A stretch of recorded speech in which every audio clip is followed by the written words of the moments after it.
Us now, Congressman Peter Welch, Vermont Democrat, and David Schweikert, Republican from Arizona. The two of them recently did a hiking trip out to the Grand Canyon. We'll get into that a little bit later. I've had very good interactions with both of these gentlemen, and as such, I look forward to the opportunity to sort through this piece of legislation.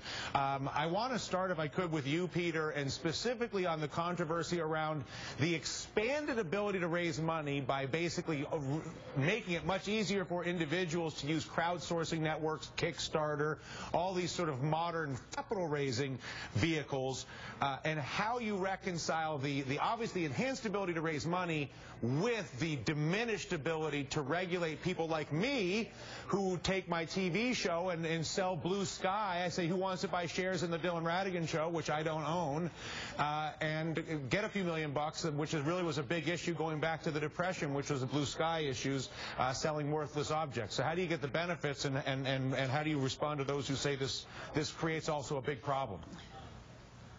Well, in any kind of securities interaction, there's got to be a balance between investor protections and access to capital. And let me just give you a very specific Vermont example.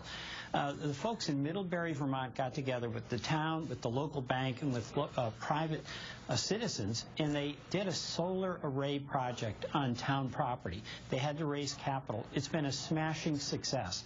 They want to do another project, and this crowdfunding is going to make it financially feasible for them in an affordable way to attract local investors, and really they're citizens who want to help out and have a greener economy. So there's a real benefit for these lower key, lower scale projects. The investor protections that are necessary, if it's a Facebook operation or some of the other things, we strengthened it, or actually I should say the Senate strengthened it. And my view is that we've got to be absolutely vigilant about those investor protections to see if this works. But one size does not fit all, and I think Congressman Schweikert and I think we want to give opportunities to these community-style projects that are doing good, but cannot deal with the burden of an SEC oversight. And again, you would both obviously have my wholehearted support. I believe that a networked, crowdsourced capital market would be a remarkable improvement on the current capital market, which I think is screwed up for a long list of reasons. But Congressman Schweikert, I am concerned. My first job was as an intern in the compliance department at Merrill Lynch, and it was a miserable, horrible, horrible job. And all you had to do was file prospectuses, and all it was I won't even get into the misery. But the point of it was that because there had been such a rash of Blue Sky sales in the 1920s and 30s, people getting rich selling worthless pieces of paper into an unregulated capital market, I don't see how do you get the benefits of crowdfunding and not really open up the opportunity to steal people's money. Well, and Dylan, and you and I have actually partially had this conversation, and also hi to Peter. I hope your calves are back to normal again. We hiked the canyon, as you know, this last weekend. Yeah. The reality of it is your access to information is dramatically different today than it was even 15 years ago. If you choose to do the crowdfunding, this magic thing called Google, where you can sit and type in the information, you can pull up what's going on in data, things that you could have never had access to just a decade and a half ago. And I'm somewhat blessed. There were multiple bills in this jobs package that were my sponsorship, and have been working on these for over a year now.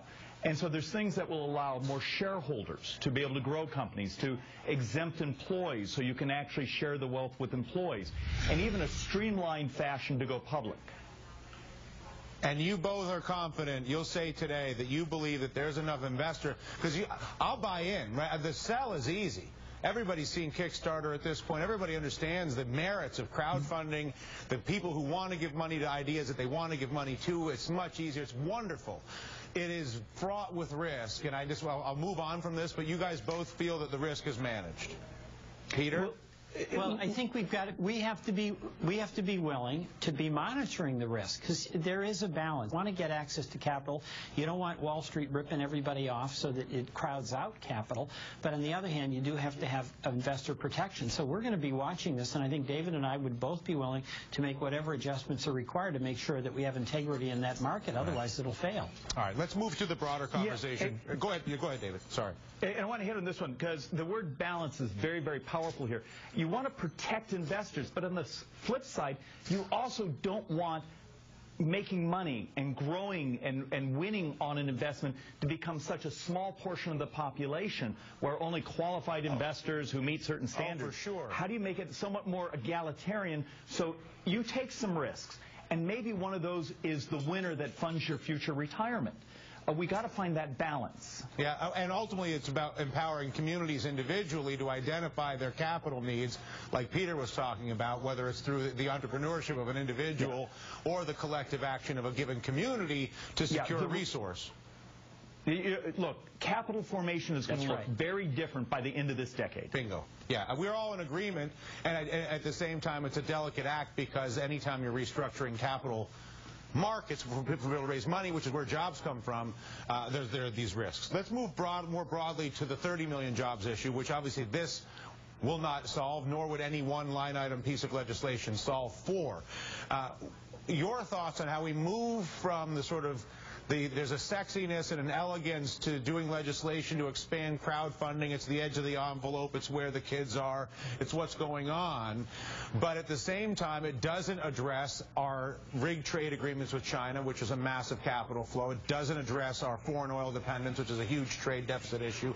It doesn't address the too big to fail financial structure, which is hugely distorting. You guys know I did the 30 million jobs tour this winter and look at the tax code, trade policy, and banking policy as the gorillas, as the boulders in the room that are really manipulating trillions in capital flows. I'll go take this to both of you, but Peter, how do we move from the elegance of a jobs conversation around crowdfunding and these types of issues to the sort of earnest work of ruthlessly looking at the major issues with enough compassion that we can still go hiking with each other in the Grand Canyon while we work it out? You know, Dylan, you have asked a really relevant question, and I think that this jobs bill is the low-hanging fruit, but the only way we're ultimately going to be successful is by some bipartisan approach on the big issues. Let's take energy. If we do energy efficiency, we can create jobs by making our homes and our buildings more efficient, and we'll save on oil. We'll save our owners money. That's something that's very concrete. If we can pass a transportation bill, we only passed a 90-day extension in the House. We want infrastructure in this country that is roads, bridges, it's the extension of broadband.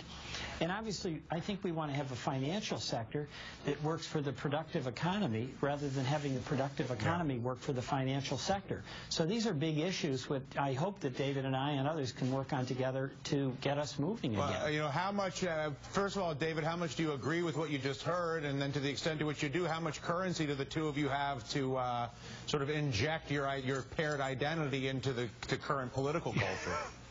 Well, my great hope is actually going for the home run play. And actually, one of the ways Peter and I became friends, we were in an elevator together, and we were talking about the corporate tax code. And that conversation extended, and I realized, hey, we have some commonalities. There are probably some things we disagree upon. But it's time we go after the big picture. And I actually believe a rebuilding of our entire corporate tax code in this country and getting rid of many of these lobbyist-created special carve-out and trying to make ourselves fairer, flatter, and more competitive around this world is one of the 800-pound gorillas we need to accomplish. That's one of the big three. I mean, there's no question, I guess. So let's say we could pick energy efficiency. I don't think anybody would dispute the massive impact that would have on our country were we to embrace that on every level. Same thing goes for the tax code or, for that matter, a bank restructuring. But no one trusts the culture of Washington. It's not just what the answer is, it's how it's being done does not engender trust. And I think that the most important thing that you two offer, potentially, if you are willing to operate with an open book, is the ability for people not just to know what you think, but to illustrate how you are arriving at what you're thinking, because I think that's the only way we're going to get trust back with the Congress. And I applaud you guys for doing that. You're exactly right, Dylan. You know, the question people ask me in Vermont is, Peter, why don't you guys work together and get something done? And we cannot be a strong and great country with a Congress that doesn't make decisions on major national policy issues. That's a prescription for weakness, not strength. And if you guys aren't talking to each other, period, you're doomed. Yeah. So I'm going to throw you. You've got to make progress. Go ahead, David. Sorry. Go ahead, David. No, and I'm sorry about that. And I teased many of my fellow members on this. I'm coming to this conclusion. Republicans, Democrats, conservatives, liberals, it's more complicated than that. It seems that Washington is full of folks that do math and those that live in math fantasy.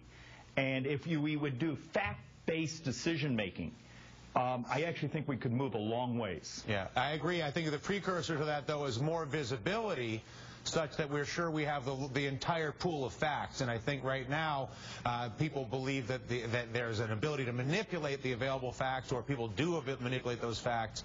And so the more confidence we all have that we're dealing with the whole pie, I think that across the board the decision making will move. We've overextended our time here today, but it's nice to have both of you. And I think you guys became friends because you're both friends with me.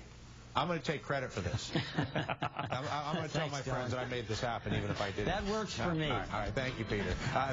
Talk to you soon, David. Bye, you guys. Coming up on the DR.